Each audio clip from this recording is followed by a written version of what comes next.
Hello, I'm Don Surratt. Today we're going to go through the 7 secrets to reliable remote uncoupling. Do you recognize this? Yeah, that's right. It's a fondue stick. My wife uses them in the kitchen, and I use them all the time in the train room. I mix my paint with them. Now, many of you have watched my previous videos and commented on the hands-off remote uncoupling and asked for tips on doing this. Well, first of all, why do we want remote uncoupling? There could be several reasons. Layout shape, if you've got an around-the-walls type layout where all your track is within easy reach from the edge of the benchwork, you've got a little less incentive than if you've got deeper bench work and industries which may be some distance from the operating position and behind buildings or something that you don't want to be reaching in there to save wear and tear on the rolling stock and the scenery. And it's just more fun and it's more satisfying. Now, before I get into this, I'd like to briefly fill you in on my background. My first real job outside of working on our farm was at Howard's Hobby Shop in Battle Creek, Michigan in 1959. And after a stint in the Army and some time at Honeywell Aerospace, I opened Happy Hobo Trains in Tampa, Florida in February 1973. And operated it until 2003 when I sold the business and retired. So during that time, I've seen my share of Kadee couplers, among other things. Coupler history. Kadee couplers haven't always been around. When I first went to work at Howard's in Battle Creek, we had Mantua loop couplers were still very popular. There were variations like Baker and probably a dozen others that all did the job of holding the train together but really didn't look much like a real coupler.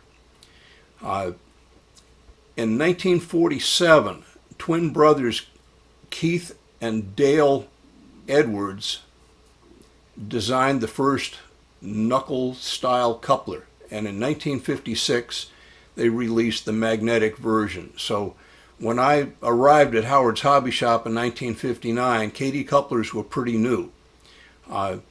Today there's over 100 variations of this same basic design to fit almost any model railroad application. Now, how do they work?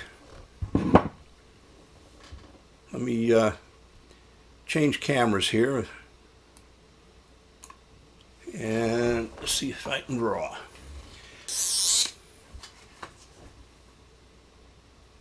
A Kadee coupler is shaped like a knuckle.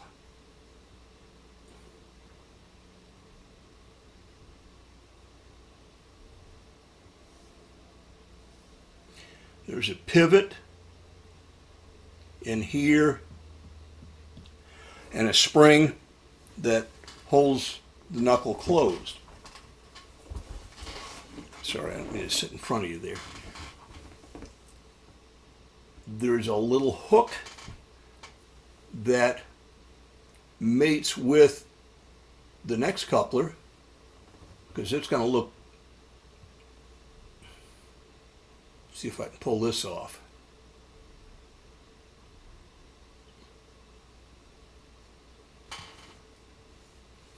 Hopefully that looks a little bit like this. Pivot here. So it's easy to see where the term knuckle coupler came from. That it's shaped like a hand. And that's what holds them together. Now,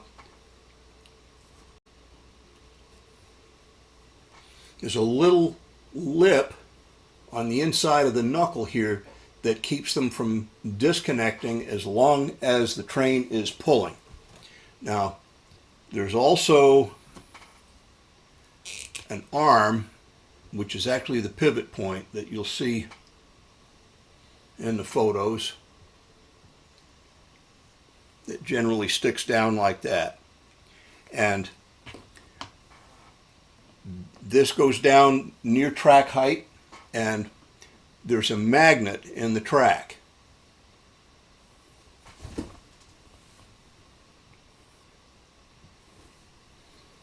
It's assuming the rails are out here somewhere. Now, unlike most bar magnets, the Kadee uncoupling magnets are polarized this way, north-south. So the magnet pulls the arms to the side. Now, as long as there's strain on the chain, so to speak, the knuckles won't open. If you create slack, so there's no tension on this little lip, the magnet pulls these arms out towards the edge of the magnet, and the train disconnects. It's an elegantly simple solution to kind of a sticky problem. Now, somewhere along about the 1990s, apparently patents have run their course, and there have been a number of competitors that have come out with knuckle-style couplers that generally look like a Kadee, and again, like the old Bakers and Mantua loops, they do the job of holding the train together most of the time. They are sort of compatible with Kadees to a greater or lesser extent, depending on the brand. So, tip number one, be consistent. Use Kadees, don't try to mix and match. Nobody does it better, so here's tip number one is Kadees.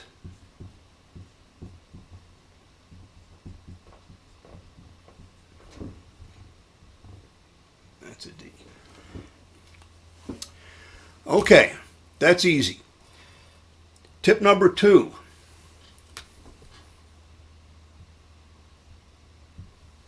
Tip number two is proper mounting.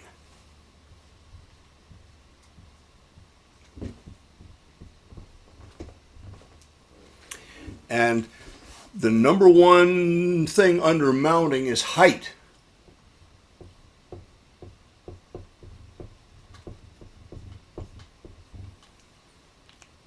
Now, Kadee makes it easy to do this.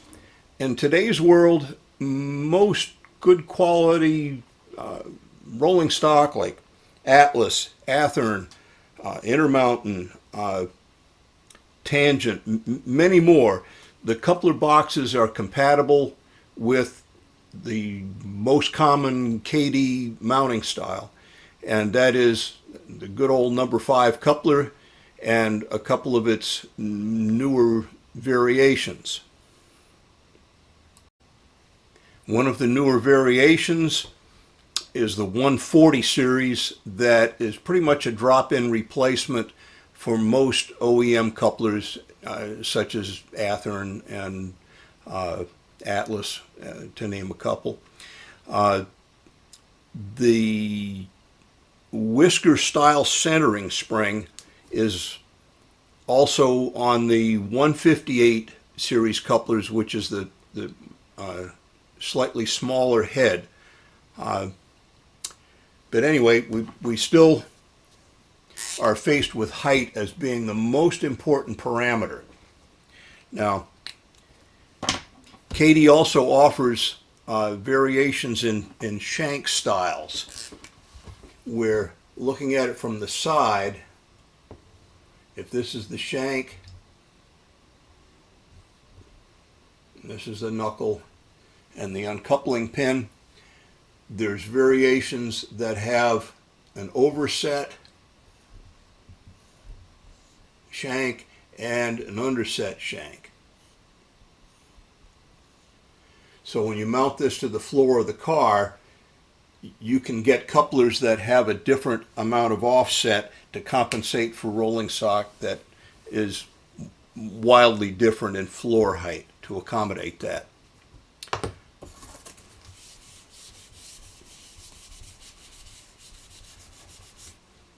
Now, just so you don't get too put off by the huge variations in styles that Kadee has available, through the years in the store, I have sold at least tens of thousands, if not hundreds of thousands, of Kadee couplers. And of those, I would say at least 90% are the number 5, the common center shank, medium length coupler. And the remaining 10% would be the specialty. So if, just as an example, if you've got 100 cars and 10 locomotives, if you bought 105 pair of number 5s, you probably wouldn't have any leftovers. Now, there's a possibility in that group that you're going to need a few specialty offsets or something like that, or a longer shank. And a good example of that would be like the front end of an F unit. To make room, let's just kind of draw. This is sort of an F unit. There's the pilot trucks in here. The opening in the pilot, and say your coupler mounting pin is back in here, you may need a little bit longer shank to clear the uncoupling pin on the front of an F unit. Now, if you don't normally couple things to the front of your F unit, you probably don't care too much about having the coupler protrude, in which case you can use the shorter shank and it will look a little bit more prototypical. The third important thing is centering.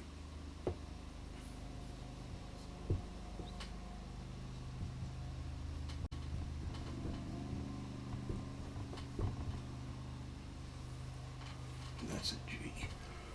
Need to go back to school maybe. So we're down to centering. The reason for that is pretty obvious. If the couplers aren't centered, they're not going to meet each other when you try to couple.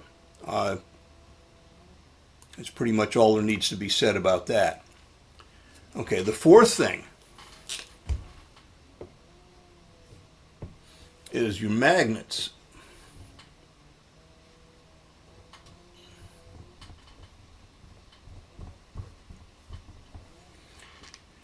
Now, Kadee has quite a few different uncoupling magnets, and some of them are easier to install than others. And each one probably has its place. Now, on my layout, I'm using exclusively the number 312, which is the one that mounts on the ties.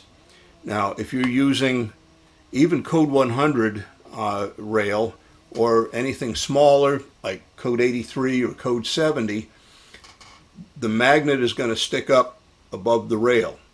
And obviously there's a problem there. If we have our, oh boy, I forgot to show you gauges here. We've got gauges, we were talking about height. This applies to both the coupler and the magnet. Kadee makes a height gauge. Again, let's see if I can put that in front of something so you can see it. It sort of generally resembles a dead-end bumper.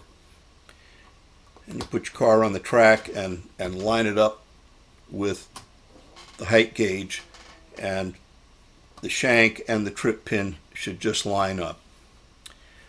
When it comes to magnets, the gauge has a little button in it that's, I don't know if you can see this or not, it moves up and down in there, and if you set this over your uncoupling magnet, when the coupler's the right height, the little button should just be smooth with the top of the gauge, and then you'll know your trip pin and your magnet are both at a height where you'll get reliable uncoupling, but you won't be tripping over the trip pins.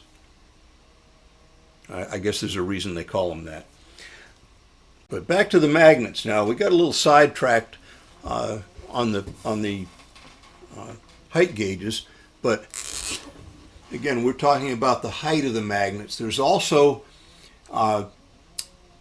a feature on the Kadee coupler which is called delayed uncoupling. And what that means is when you go over the magnet, the delayed type of magnet is a little wider and it pulls the trip pins a little further apart. And when you push the couplers together instead of coupling again, you uncouple on the magnet, pull out, push it back in again, and the thumbs of the coupler will engage, and you can then push that car whatever distance you want and spot it somewhere else on that siding. If you don't need that feature, don't use that style of magnet. You might be tempted because Kadee makes two styles of magnets that you can glue directly onto the ties and they'll come out the right height. And they are the 321, which is for code 100, and the 322, which is made for code 83. Now, why would you not want to use them? Because they're so much easier to install. Well, if you visualize a classification yard where you've got an uncoupling point on each track, if you have a delayed magnet on every track, every car you push into a track and drop it there, when you come back to pull that string of cars out, all the couplers will be in a delayed position. And if you've got 16 cars in a given siding and you go to pull them out, you're going to have to push back in, and that'll couple the first one, and then now the second one's delayed, so you'll be sawing back and forth 15 or 16 times to get that cut of cars out of the siding. So in that circumstance, you really don't want the delayed feature. You might find it to be useful, particularly on industrial sidings where you've got more than one industry on a track and you want to be able to push a car to spot it in front of a door or something like that, or at a loading ramp or some such thing, and the delayed magnets have good application there. Kadee also makes a 308 which mounts under the track. It's a big square block that is about the same thickness as the common cork and foam roadbed. So if you've got enough foresight to figure out where you want the delayed uncoupler while you're putting in your roadbed and your track, you can cut the roadbed out, stick the magnet in there, lay the track over it, ballast it, and it's totally invisible. So if you're put off by having a magnet glued to your track, that's one good way around it. Another alternative is the number 308 electric ramp. They are big, they work well, but again, you've got to have a lot of foresight because it's going to require cutting a hole in the table for the electric mechanism to sit in. So it requires even more commitment than the 308.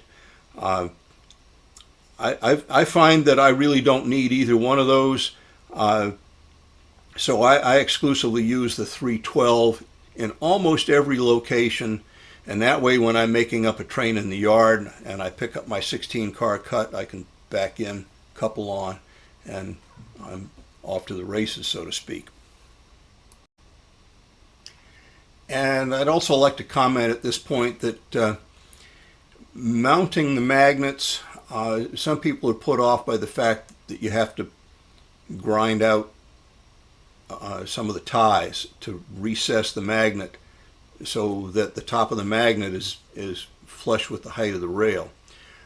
You'll find if you've got a motor tool like a Dremel and a cylindrical burr, that with a little bit of practice, it's pretty easy to run that back and forth and gradually work your way down a little at a time, test fit the magnet, and you can almost do it by ear. I seem to recall that you hear the the ties going zing, zing, zing, zing as you run the burr back and forth. And you count 7 zings, and that's about the right number of ties that you got to grind out.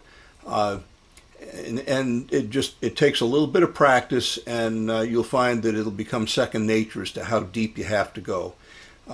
No big loss if you go a little too deep, because you can always shim it up. You don't want it sticking up too high, or you're going to trip on the trip pins again, which usually has unhappy effects on your train. It tends to knock it off the track. Now, this is probably the first surprise. Years ago, this wasn't a problem.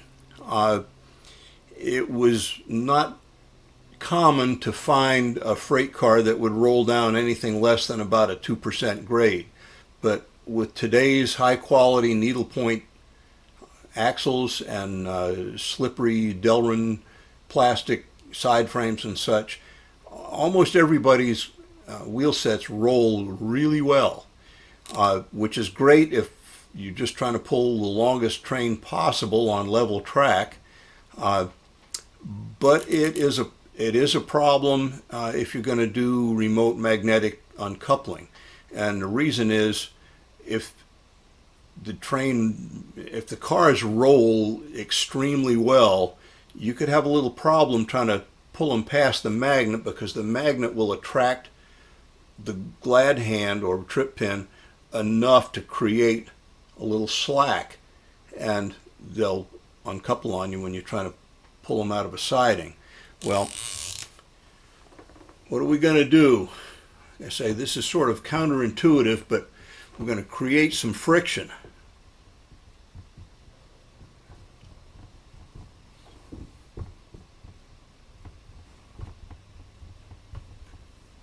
That's an R. Doesn't look like one, but that's okay. Well, as I say, it seems counterintuitive to take these beautiful free-rolling trucks and screw them up. But you'll find that if you do that, you've solved a problem. Now you can get stuff past your magnets without them unintentionally uncoupling. And you'll find that if you're trying to pull something up a grade, that the friction doesn't affect it very much.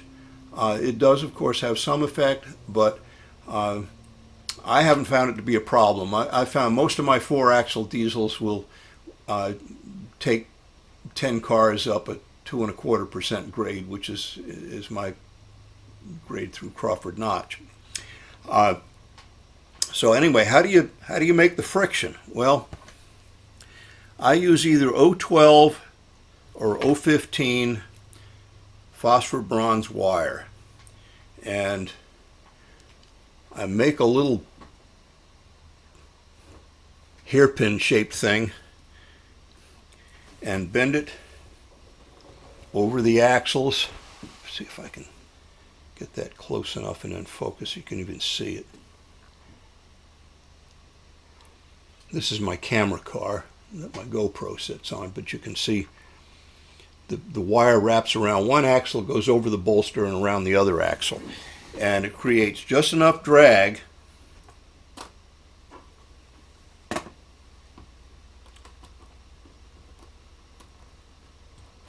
the car still rolls pretty well, but it's got just enough drag that it won't inadvertently let go over the magnet. So I've had some modelers spot this on some of my cars and go, "What is that for? That's weird." Well, yeah, maybe it's weird, but it sure works, and it's easy and it's cheap. Okay, number 6. This is probably a surprise too. Keep your wheels clean.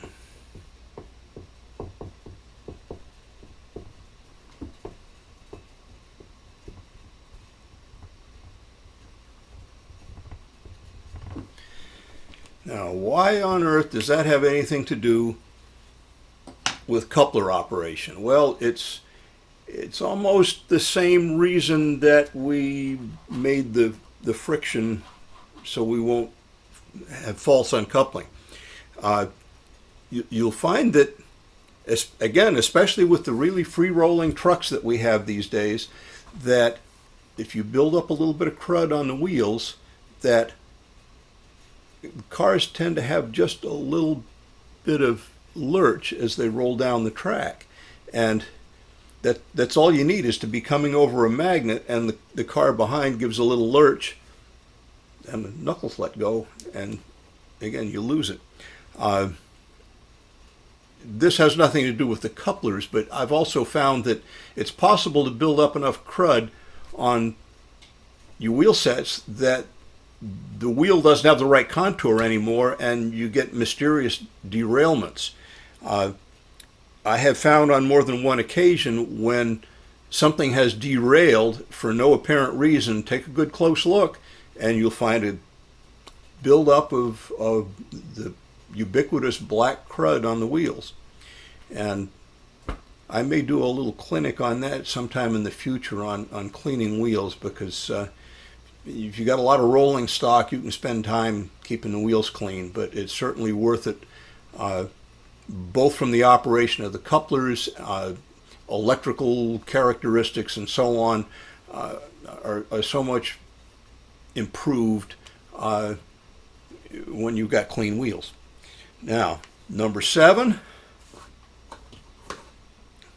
this is last but not least, and I'm good thing because I'm running out of whiteboard here, and that is practice.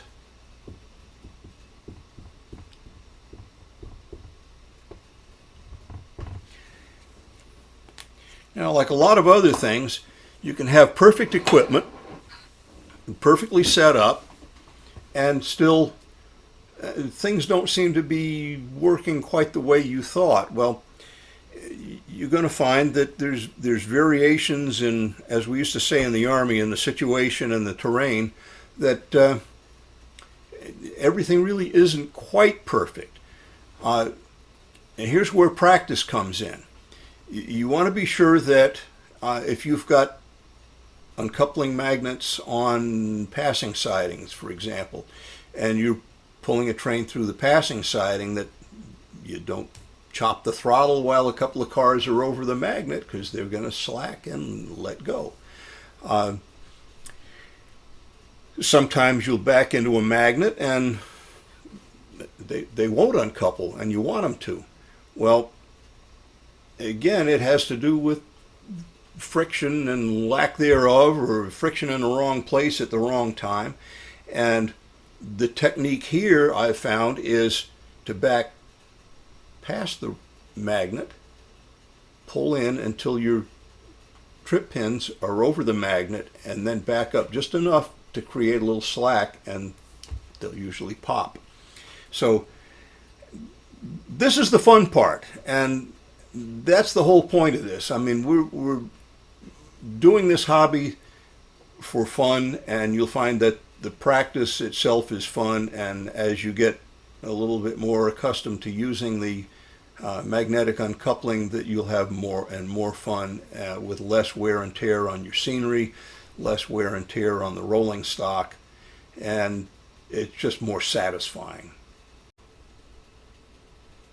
Something I'd like to mention when we're talking about mounting height. How do you fine-tune the height? Well, the most common way to adjust height, because more often than not you're going to find that your coupler is, if it's not correct, it's probably a little too low. And Kadee, in their infinite wisdom, manufactures these little washers. They got red ones and gray ones, and the red ones being the thicker of the two. I have found that on many cars, such as the old blue box Athearn, almost 100% guaranteed you're going to put one red washer between the truck bolster and the frame of the car when you mount the truck. And that'll lift the car just enough that your trip pin comes out the right height and you don't have to bend anything. Now, speaking of bending, this is something I have mixed emotions about. This is Kadee's trip pin pliers, and they're made for bending trip pins. Well, Kadee couplers have excellent quality control, and you want to really think hard and long before you go bending these things. If you find that you're stubbing your toe on the magnet and you check it with the gauge and the gauge says, well, it looks like the coupler is at about the right height, but the trip pin's still hitting, you may want to use the pliers, but if you do this too much, you can screw things up. You're better off to look for something like slop in the mount, that the coupler has play in the vertical. And one little trick I've found, if you've got floppy couplers, if you're familiar with Dymo label maker tape, it's a plastic self-adhesive tape used for making labels, obviously. A little piece of that stuff cut in kind of a trapezoidal shape. Take your tweezers and you can slide it in, usually right under the shank of the coupler, and I have found very often that's just about the right amount, and it's slippery. It doesn't interfere with the centering. Just something to keep in mind if you've got floppy couplers.